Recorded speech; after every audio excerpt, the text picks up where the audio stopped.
My husband demanded we be brutally honest with each other. Challenge accepted. My husband Giorgio discovered a podcast about radical honesty in relationships and decided he was going to make it his entire personality. We need to start being completely honest with each other about everything because that's what mature couples do, he announced during dinner. I told him we were already honest with each other about the important things and that others things were better left unsaid. In reality, I know our marriage only worked at all because I knew how to bite my tongue. But he said, that's exactly the kind of toxic positivity that destroys marriages because you're prioritizing comfort over authentic connection. I tried to explain that he was actually pretty sensitive and might not like complete honesty as much as he thought he would. He got offended and said I was infantilizing him by suggesting he couldn't handle the truth about anything, then accused me of already hiding things from him, which proved we needed this policy. For 3 days, he kept bringing it up every time we talked, saying I must not trust him enough to be vulnerable or that I was emotionally immature for wanting to maintain boundaries in our marriage. He bought 5 books about radical honesty and left them around the house with specific pages bookmarked, then played podcast episodes at full volume while following me from room to room. Fine, you want brutal honesty?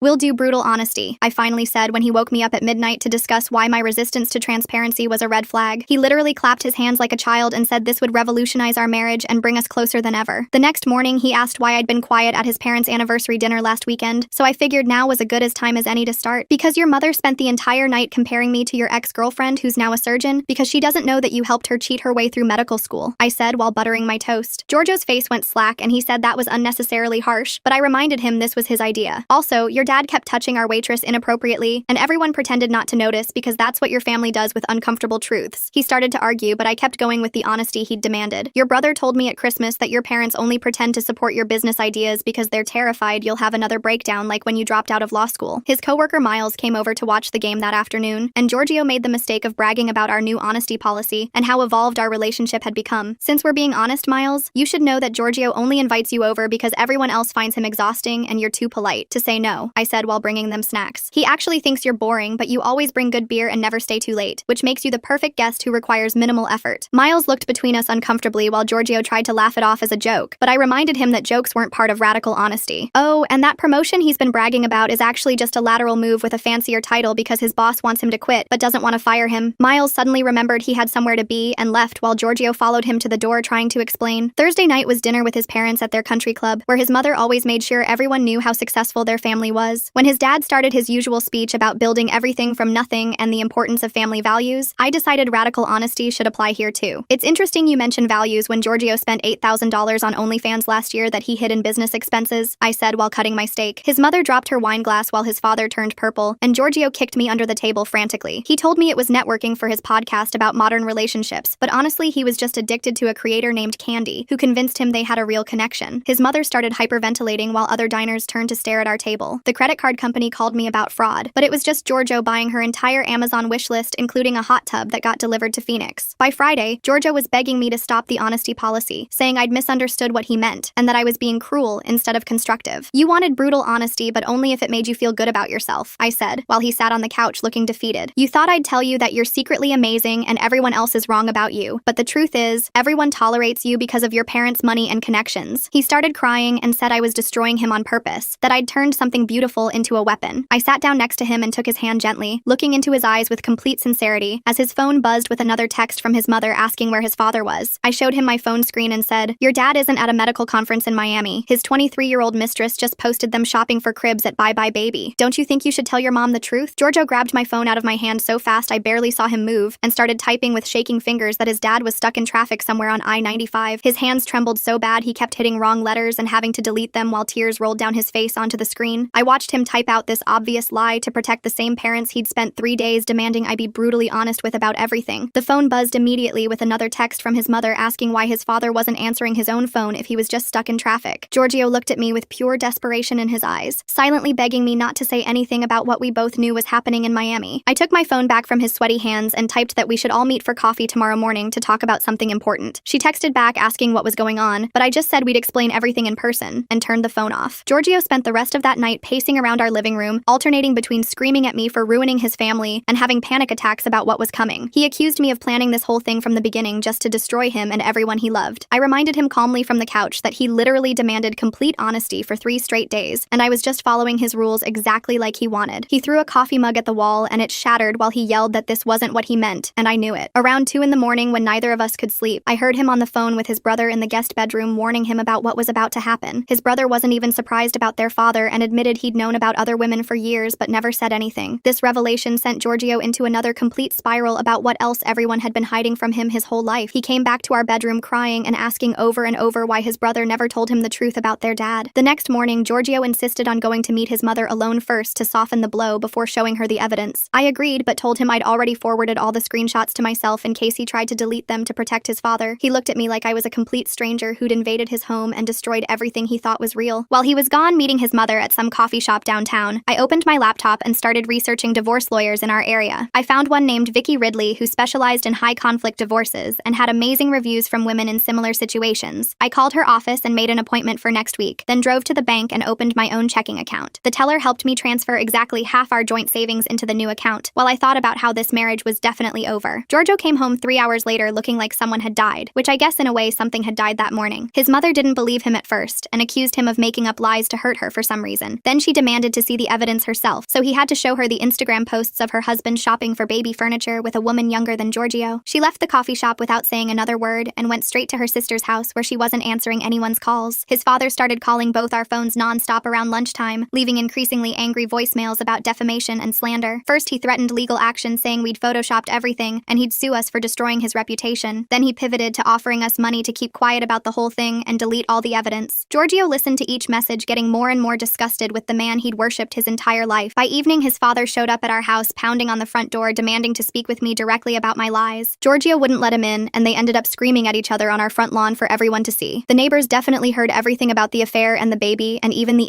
$8,000 on OnlyFans. His father called me a vindictive bitch who'd poisoned his son against him, and Giorgio actually defended me for once. I wonder why Giorgio thought this radical honesty thing would work differently than it did. He seems genuinely shocked that his wife knew all these secrets about his family and spending habits. They almost got into a physical fight before his father finally drove away, threatening to cut Giorgio out of his will completely. After his father left, I went online and booked an emergency appointment with a therapist named Tess Say for both of us. Giorgio agreed to go only because he was desperate for someone to tell him how to fix this mess and save his family. I agreed to go because I needed to understand why I'd stayed quiet for so long about all these terrible truths. The next morning, Miles started texting Giorgio's phone over and over while we sat at the kitchen table in silence. I could see the messages piling up asking if everything was okay and why Giorgio hadn't shown up for work or answered any calls for 2 days. Giorgio pushed his phone across the table and asked me to text Miles back that he was sick with the flu. I shook my head and reminded him that lying wasn't part of radical honesty, even if it was to protect his job. He grabbed his phone and threw it hard against the wall where it shattered into pieces. The silence lasted about 10 minutes before my own phone started ringing with his mother's name on the screen. She didn't even say hello before demanding to know everything about the OnlyFans situation and asking if I had proof of what I'd said at the country club. I pulled up 3 years worth of credit card statements on my laptop while she waited on the phone. Each charge to OnlyFans was highlighted in yellow, along with the Amazon purchases and wire transfers to someone named Candy in Phoenix. I emailed her the entire folder of statements plus screenshots of the transactions that Giorgio had tried to hide as business expenses. She hung up without saying goodbye. 3 days later, we were sitting in Tess's office for our first therapy appointment that I'd booked. The waiting room smelled like vanilla candles and had those white noise machines that were supposed to be calming, but just made me more anxious. Giorgio spent the first 20 minutes telling Tess how I'd turned into someone cruel and vindictive who was destroying his family on purpose. He said I'd weaponized honesty to hurt everyone around him and that I was clearly having some kind of mental breakdown. Tess listened without interrupting, then asked him to explain why he'd wanted radical honesty in the first place. He stumbled over his words trying to explain about the podcast and how successful couples communicate, but couldn't give any real reason beyond saying it seemed like the mature thing to do. She asked him what he thought honesty meant, and he said telling the truth to build trust and connection. Then she asked him why he'd only wanted honesty when he thought it would benefit him. His face turned red and he started arguing that wasn't true, but Tess stayed calm and pointed out that he'd demanded honesty when I was comfortable with boundaries. She said he'd used the concept as a weapon first by making me feel guilty for wanting privacy in our marriage. Then she asked why he thought he could handle brutal truths when he'd had a complete breakdown just from the stress of law school 8 years ago. That's when he stood up and stormed out of the session, slamming the door so hard the certificates on the wall shook. I stayed in my chair while Tess watched him leave, then turned back to me with a small smile. She said we could continue the session just the two of us if I wanted. For the next 40 minutes, I told her everything, including things I'd never told Giorgio, like how exhausted I was from managing his emotions every single day. I told her about the time he'd thrown a plate at the wall because his boss criticized his presentation, and I had to calm him down for 3 hours. I told her about Christmas when his brother pulled me aside to warn me that Giorgio had these episodes his whole life. I told her how I'd learned to predict his moods and head off his tantrums by carefully managing what information he received and when. Tess validated that I wasn't crazy for finally snapping after years of walking on eggshells. She said what I'd done might seem extreme, but it was a natural response to being pushed past my breaking point. We scheduled individual sessions for me going forward every Tuesday morning. When I got home, Giorgio was passed out on the couch surrounded by empty beer bottles. The landline was ringing and the caller ID showed it was Arnie from Giorgio's office. I picked up and Arnie immediately asked if everything was all right because Giorgio hadn't shown up for 3 days and wasn't returning anyone's calls. I told him Giorgio was dealing with a family emergency, which was technically true even if Giorgio had caused it himself. Arnie sounded concerned, but then mentioned that several clients had been complaining about Giorgio's work quality for months. He said Giorgio had missed deadlines and showed up to meetings unprepared or sometimes drunk. I thanked him for calling and said Giorgio would be in touch soon, even though I doubted that was true. My phone buzzed with a notification from Instagram, and when I opened it, my stomach dropped. The mistress had posted more photos from Miami, and this time she was wearing a massive diamond ring on her left hand. The caption said yes to my forever, with a dozen heart emojis. I screenshot everything before the post could disappear. Within minutes, Giorgio's mother was calling me sobbing, so hard I could barely understand her. She'd seen the post too, and couldn't believe her husband had proposed to someone else while still married to her. I stayed on the phone for 2 hours while she went through every emotion from rage to grief to humiliation. She kept asking how she'd missed the signs for 30 years, and I didn't have the heart to tell her she hadn't missed them, but had chosen to ignore them. 4 days later, Giorgio finally went back to work, but came home after lunch looking like he'd been crying. He said he'd broken down during a presentation in front of the entire team and couldn't stop sobbing. Arnie had pulled him aside and suggested he take some personal time to get himself together. The promotion he'd been bragging about for months was definitely off the table now, and there were whispers about letting him go entirely. That evening, my phone rang and my mother's voice was angrier than I'd ever heard it. Giorgio's father had called my parents trying to convince them to talk sense into me about destroying his family. My mother told him off in spectacular fashion, using words I didn't know she knew. She said he was a pathetic old man who couldn't keep it in his pants, and now wanted to blame everyone else for his mistakes. My father got on the phone and said if Giorgio's father contacted them again, he'd drive over and handle things personally. I'd never been more proud of them or felt more supported. The next morning, I was getting dressed when Giorgio came into the bedroom holding Vicky's business card that he'd found in my purse. His face was purple and he was shaking with rage as he accused me of planning this whole thing to destroy him and take everything in the divorce. I grabbed the card back from him and put it in my pocket while he followed me around the kitchen yelling about betrayal and how I'd been planning this all along. The doorbell rang and it was his brother looking worried because their mother had called him crying about the Instagram posts. Giorgio immediately started ranting to his brother about me destroying the family, but his brother just shook his head and said this wasn't the first time their dad had done this. He stayed for dinner and told us about 3 other women he knew about over the years, each time their mother found out and each time she stayed. Giorgio sat there with his mouth open like he couldn't believe what he was hearing, while his brother kept talking about how their dad would buy expensive gifts after each affair to smooth things over. The next morning, I had my solo appointment with Tess and spent the whole hour talking about how I'd been managing difficult people since I was a kid. She pointed out that Giorgio's demand for honesty was just another way to control me, another thing I had to manage perfectly or face the consequences. When she asked me to think about patterns in my life, I realized I'd been doing this dance forever, keeping quiet to keep the peace, swallowing my words to avoid fights. I left her office feeling clearer than I had in years, like someone had finally given me permission to stop being everyone's emotional manager. 2 days later, the credit card company called about suspicious activity on our account because someone had tried to buy a $1,000 plane ticket to Phoenix. I knew immediately it was for Candy and told them to freeze the card right away. When Giorgio got his card declined at lunch, he came home screaming that I was financially abusing him and trying to control him through money. I showed him the attempted charge on my phone and he went quiet, then started making excuses about how Candy was just a friend who needed help. His mother called that afternoon asking if I'd go with her to confront his father at his office downtown because she didn't want to go alone. We drove there in silence and walked into the waiting room to find a young woman with blonde hair sitting in one of the chairs, her hand resting on her very pregnant belly. His mother stopped dead in her tracks, but then walked straight up to the receptionist and said her lawyer would be in touch before turning and walking out with her head held high. The girl looked confused and asked who we were, but his mother just kept walking to the elevator without saying a word. That night, Giorgio broke down and begged me to try couples therapy to save our marriage, saying he'd do anything to fix things. I told him I'd only go if he also went to individual therapy for his sex addiction, but he immediately got defensive and said he didn't have an addiction, just an interest in adult content. The mistress posting engagement photos while still being the other woman, there's something really strange about that timing, especially with everything falling apart right now. Makes me wonder if she knew about the country club confrontation somehow, and decided to stir the pot even more by going public with that ring. That told me everything I needed to know about whether he was actually ready to change or just trying to manipulate me into staying. The next week, I met with Vicky at her office, and she went through our finances with a fine-tooth comb. She found a savings account Giorgio had opened 2 years ago that he'd been putting money into without telling me. It wasn't much, maybe $3,000, but she said it was proof of financial deception that would help in the divorce proceedings. She also found patterns of large cash withdrawals that matched up with times Giorgio said he was going on business trips that I now realized were probably never real. Miles came by on Tuesday afternoon to check on Giorgio and found him passed out drunk on the couch at 2 in the afternoon with empty beer bottles all over the coffee table. I came home from work to find Miles trying to get Giorgio to drink water and eat something while Giorgio kept mumbling about how everyone had abandoned him. Miles pulled me aside in the kitchen and said he'd been worried about Giorgio's drinking for over a year, but didn't know how to bring it up. I told him the truth about everything: the OnlyFans addiction, the family drama, the pending divorce, because after all, Giorgio had demanded honesty. Miles just nodded and said it explained a lot about Giorgio's behavior at work and why people had been avoiding him at the office parties. 3 weeks later, Giorgio's mother officially filed for divorce and had his father served with papers at the country club during their weekly golf game with all their friends watching. The gossip spread through their social circle within hours, and Giorgio's phone started blowing up with texts from family friends asking if it was true. He sat on the couch reading each message and getting angrier, finally throwing his phone at the wall and screaming that I'd destroyed his family's reputation. During our next therapy session with Tess, she asked Giorgio to take accountability for his choices instead of blaming everyone else. He tried to deflect by saying I'd manipulated the whole situation, but Tess kept bringing him back to his original demand for radical honesty. After 40 minutes of going in circles, he finally admitted he thought honesty would only flow one way, that I'd tell him nice things about himself while he got to feel superior about being so evolved. Tess asked him if he understood that wasn't honesty, but just another form of control, and he started crying again. Meanwhile, I'd been looking at apartments online and found a nice one-bedroom closer to my work with good reviews and a doorman for security. When I told Giorgio I was planning to move out at the end of the month, he alternated between begging me to stay and calling me heartless for abandoning him during the worst time of his life. I stayed calm and stuck to the facts about our lease agreement and the timeline for separating our belongings, while he followed me from room to room, either crying or yelling depending on his mood. My phone lit up with a Facebook message request while I was hiding in the bathroom trying to get 5 minutes of peace from Giorgio's meltdown. The profile picture showed a young woman with bleached hair holding a designer purse, and the message preview said she was his father's mistress wanting to tell her side. I opened it to find 3 paragraphs about how she wasn't the only one, that there were at least 2 other women pregnant by him right now, and she wanted to make sure his wife knew everything before the lawyers got involved. I screenshotted everything and forwarded it to his mother's divorce lawyer without responding to the woman, then deleted the conversation and blocked her profile. Giorgio was still pacing outside the bathroom door asking if I was okay in there when his phone rang with Arnie calling from work. I heard him answer it and his voice immediately shifted to professional mode, but within seconds he was stammering and making excuses. Through the door, I could hear Arnie's voice getting louder, even though I couldn't make out the words. Giorgio kept saying it was just a rough patch and he'd get back on track, but when he hung up 20 minutes later, he slammed his fist into the wall hard enough to leave a dent. He told me Arnie had put him on a performance improvement plan after 3 different clients complained about missed deadlines and sloppy work. He said it was my fault for creating all this family drama that was distracting him, that I'd sabotaged his career on purpose by choosing now to destroy everything. I didn't bother arguing, just went to the kitchen to make dinner while he followed me, continuing his rant about how I'd ruined his life. The next morning, I had my individual session with Tess while Giorgio was supposed to be at work trying to save his job. She asked how I was handling everything, and I told her about him following me around the house, about the blame and the crying and the anger. She leaned forward in her chair and said she was concerned about the escalation, that his behavior was showing warning signs she'd seen before in other cases. She suggested I should consider moving out sooner rather than later for my own safety and peace of mind. I told her I'd been looking at apartments, and she helped me make a concrete plan, even pulling up moving company websites on her laptop. By the end of the session, I'd booked movers for the following week and felt lighter than I had in months. That afternoon, Giorgio's mother called while I was at the grocery store, her voice different from I'd ever heard it before. She thanked me for opening her eyes to what had been happening, said she'd wasted 30 years pretending everything was fine when deep down she'd always known something was wrong. She told me she'd started seeing her own therapist and wished she'd been brave enough to demand honesty years ago instead of playing along with the family image. She said watching me stand up to them had given her permission to finally stop pretending, and for the first time in decades, she felt like she could breathe. We talked for almost an hour while I sat in my car in the parking lot, and when we hung up, I realized we'd become actual friends instead of just relatives by marriage. 2 days later, Giorgio got a message on Instagram from Candy saying she was pregnant and needed financial support for the baby. He showed it to me like it was proof I'd been wrong about something, swearing it was impossible because they'd never met in person, that their whole relationship had been online. I looked at the message and the attached ultrasound photo that was clearly downloaded from Google Images, then looked at him and said that honesty meant admitting when you've been scammed. His face went red and he grabbed his phone back, blocking her account while muttering about how she'd seemed so real and genuine in their conversations. Our next couples therapy session was supposed to be about communication strategies, but Giorgio spent the entire 50 minutes listing everything he thought was wrong with me. He told Tess I was cruel, manipulative, vindictive, that I'd weaponized his request for honesty to destroy his entire life. He went through a detailed timeline of every harsh thing I'd said since the honesty policy started, every secret I'd revealed, every relationship I'd damaged. Tess let him talk for about 20 minutes before holding up her hand to stop him. She asked him to name one time in all of this where he'd taken responsibility for anything, just one moment where he'd acknowledged his own role in creating these problems. He sat there with his mouth open for a full minute before starting to deflect again, but Tess kept bringing him back to the question. He couldn't answer it. The session ended with him storming out while Tess scheduled another individual session with me for the next day. I'd already signed the lease on my new apartment by then, a nice one-bedroom place 20 minutes away with good locks and a responsive landlord. While Giorgio was at work trying to meet the requirements of his performance plan, I started packing my things into boxes I'd hidden in the garage. I was wrapping dishes in newspaper when I heard his car pull into the driveway 3 hours early. He walked in and saw the boxes, saw me packing, and his face crumpled like a little kid who'd had their toy taken away. He followed me from room to room begging me not to leave, crying that he couldn't handle losing me too, that he'd change, that we could work things out. I kept packing. He tried grabbing boxes out of my hands, but I just moved around him and kept working. He called his brother crying so hard he could barely speak, and an hour later his brother showed up with a truck to help me move. His brother took one look at the situation and started loading boxes without saying much, porch, while Giorgio sat on the front lawn telling anyone who would listen that I was abandoning him in his time of need. The neighbors came out to watch from their windows and driveways as Giorgio made a scene, alternating between sobbing and yelling about betrayal. His brother finally pulled him aside and told him to stop embarrassing himself, that he was making everything worse. While we loaded the last boxes, his brother apologized for his family and said I deserved better than what I'd gotten from them. He said he'd always known Giorgio was difficult, but hadn't realized how bad it had become until now. The local news picked up a story about a prominent businessman having his assets frozen due to multiple paternity claims, and even though they didn't use names, everyone in town knew exactly who they were talking about. Giorgio's mother texted me a laughing emoji, the first time I'd seen her express genuine joy in years. She said his father was staying in a motel now because the court had frozen their joint accounts too. 2 more women had come forward with babies on the way, both with lawyers demanding support. Giorgio's brother showing up to help her move instead of supporting him. That speaks volumes about what the family really thinks of this whole mess. Makes me wonder how long everyone's been pretending not to notice his problems. A week after I moved into my new apartment, my phone rang with Arnie's number. He said Giorgio hadn't shown up for an important client meeting that morning, the 3rd strike on his performance plan. He asked if I knew where he was, or if everything was okay. I gave him Giorgio's brother's phone number and told him I was no longer Giorgio's emergency contact, that he'd need to handle his own problems from now on. When I hung up, it felt like dropping a 1,000-pound weight I'd been carrying for years without realizing how heavy it had become. That first night alone in my new place, my phone started buzzing nonstop around midnight. The screen lit up over and over with Giorgio's name until I finally checked and saw 43 voicemails waiting. I put it on speaker and listened while making tea. The first few were him crying and begging me to come back. Then he switched to promising he'd change and go to therapy and never look at OnlyFans again. By message 20, he was screaming that I was probably already sleeping with someone else. Message 32 was him threatening to hurt himself if I didn't call back immediately. The last 11 were just him sobbing and saying my name over and over. I forwarded all of them to Vicky's email with a note asking if this would help with getting a restraining order. She texted back within minutes saying absolutely, and to keep documenting everything. Around 2 in the morning, Miles texted asking if I was awake. He said Giorgio had shown up at his door with a suitcase and wouldn't leave. Giorgio was sleeping on his couch now, but wouldn't stop talking about winning me back. Miles wanted to know if he should be worried about Giorgio doing something stupid. I told him to call 911 immediately if Giorgio made any threats about hurting himself or anyone else. Miles said Giorgio had already drunk half his liquor cabinet and kept showing him old photos of us. 3 days later, Giorgio's mother called asking if I wanted to get lunch to celebrate. I met her at a restaurant downtown and barely recognized her. She looked 10 years younger with a new haircut and clothes that actually fit her body. She ordered champagne and told me she'd filed divorce papers that morning. Her lawyer said she'd get half of everything plus alimony since her husband had hidden assets. She was taking salsa lessons now and had signed up for a trip to Greece with her sister. We toasted to radical honesty, finally doing something useful. She thanked me for opening her eyes to what her life had become. That afternoon, I had my regular session with Tess and broke down crying about the guilt. I kept thinking about how I'd blown up an entire family just to prove a point. Tess handed me tissues and reminded me that I only told truths that already existed. The affairs were happening before I said anything. The money was already being spent on candy before I mentioned it. The foundation was rotten long before I pointed it out. She helped me see that keeping quiet about problems doesn't make them go away. It just lets them grow bigger in the dark. 2 days later, Giorgio's brother called me at work. He said Giorgio had just been fired after showing up drunk and screaming at Arnie in front of clients. Security had to physically remove him from the building while he yelled about everyone betraying him. His brother wanted to warn me that Giorgio was spiraling hard and might show up at my apartment. I thanked him and immediately went to the hardware store. I bought extra deadbolts and installed them myself that night. I also got a security camera that connected to my phone and set it up facing my door. I barely slept for the next few nights, jumping at every sound in the hallway. Then at 3 in the morning on Saturday, the pounding started. Giorgio was outside my door screaming my name and demanding I let him in. I could see him on the camera swaying and slurring his words. I called 911 and stayed on the line while he kept pounding and yelling. The police arrived within 10 minutes and I watched on camera as they tried to calm him down. He kept telling them I was the one who destroyed his life and they needed to arrest me instead. They took him away and served him with the restraining order paperwork I'd filed earlier that week. The next Monday, Vicky filed our divorce papers officially. She'd marked fault on Giorgio's side due to financial deception and his addiction issues. The judge granted a temporary order requiring him to stay at least 500 feet away from me and my workplace. That night, I slept 8 hours straight for the first time in years. No phone buzzing, no worrying about Giorgio's mood, no managing his feelings, just quiet, peaceful sleep. Over the next few weeks, the drama with his family kept escalating. His father's mistress had her baby and immediately filed for child support. Then 2 other women gave birth within days of each other. Turns out his father had been busy all over town. The court ordered DNA tests, and all 3 came back positive. Giorgio's mother sent me photos from Italy, where she was using the money her husband had hidden in offshore accounts. She looked happy standing in front of the Colosseum with a glass of wine. During my next therapy session, I had a breakthrough about my whole life. Tess helped me realize I'd been managing difficult people since I was a kid with my alcoholic father. I learned early to keep quiet and not rock the boat to avoid his anger. Then I married Giorgio and did the same thing all over again. I spent years biting my tongue and managing his emotions just like I'd done with my dad. Not anymore though. Finally, after 2 months of chaos, Giorgio's brother called with news. He'd given Giorgio an ultimatum to either enter rehab or lose all family support forever. Giorgio chose rehab and checked himself into a facility for sex addiction and alcohol abuse. A few weeks into his program, I got a letter from him, 5 pages of excuses and explanations explanations, but zero actual accountability for anything. He wanted my forgiveness and understanding, but couldn't even admit what he'd done wrong. I threw it in the trash without responding. 3 months later, I sat in the courthouse waiting for our case to be called, while Vicky sorted through her files one last time. The judge reviewed all the evidence, including the financial records, the restraining order violation, and Giorgio's documented addictions. He ruled in my favor on everything, and I got the house, most of our savings, and 3 years of alimony payments. Giorgio had to appear by video link from rehab, and just nodded when asked if he understood the terms. Vicky shook my hand afterward and said it was the cleanest divorce she'd handled in years because the evidence was so clear. That weekend, Miles texted asking if we could meet for coffee because he wanted to apologize. He sat across from me at the local cafe looking uncomfortable but determined to say his piece. He told me he'd known about Giorgio's problems for over a year, but never said anything because he didn't want to get involved. He introduced me to his sister the following week who'd gone through something similar with her ex-husband. We started meeting for lunch once a month, and it felt good to have people who understood what I'd been through. Giorgio's mother called to tell me she'd started dating someone from her dance class named Robert, who brought her flowers every week. She sounded younger on the phone and laughed when she said the whole honesty disaster was the best thing that ever happened to her. She'd never been happier or felt more free in her entire life. 6 months after the divorce, I was grabbing coffee downtown when someone called my name. I turned around to see Candy standing there looking completely different without all the makeup and filters. She recognized me from photos Giorgio had shown her and wanted to apologize for her part in everything. She admitted she'd scammed dozens of men the same way and was in therapy now trying to figure out why she did it. We talked for 20 minutes and she seemed genuinely sorry for the damage she'd caused. A year after everything exploded, I met someone at my book club who made me laugh without trying. He didn't need me to manage his emotions or pretend things were fine when they weren't. We were boring levels of honest about normal stuff like being tired or not liking each other's music choices. It was wonderful not having to perform or manage someone else's feelings all the time. Giorgio reached out 14 months after the divorce saying he'd completed his program and wanted to make amends as part of his recovery. I agreed to meet him at a coffee shop near his brother's office where he worked now. He actually took responsibility for everything without making excuses or blaming me for how I'd handled things. He looked calmer and said therapy had helped him understand why he'd been so desperate for validation. The local country club still talked about his parents' divorce, which had become legendary in our town. His father lost everything paying child support to 4 different women who'd all had his babies within 6 months. His mother bought a beach house with her settlement money where she hosted dinner parties for other divorced women in the community. She sent me photos from her patio overlooking the ocean with groups of women toasting their freedom. Sometimes late at night, I think about how Giorgio demanding radical honesty accidentally freed everyone from their lies. His mother escaped a serial cheater who'd been fooling her for decades. I escaped a marriage where I had to constantly manage someone else's emotions and pretend everything was fine. Even Giorgio escaped his addictions and finally got the help he desperately needed. The truth really did set us all free, even though it wasn't the romantic transformation he'd imagined. He thought honesty would make us closer, but instead it showed us we needed to be apart. His mother thought her marriage was perfect, but honesty revealed 30 years of deception. Everyone in that family was living in denial until I started telling the truth they'd all been avoiding. Looking back now, I realized Giorgio gave me the greatest gift without meaning to. He gave me permission to stop pretending and start living authentically for the first time in my life. All right, that's a wrap for today, folks. Appreciate you hanging out with me and letting me ramble through all this. It's been a ride. Catch you next time. If you made it to the end, drop a comment. I love reading all your comments.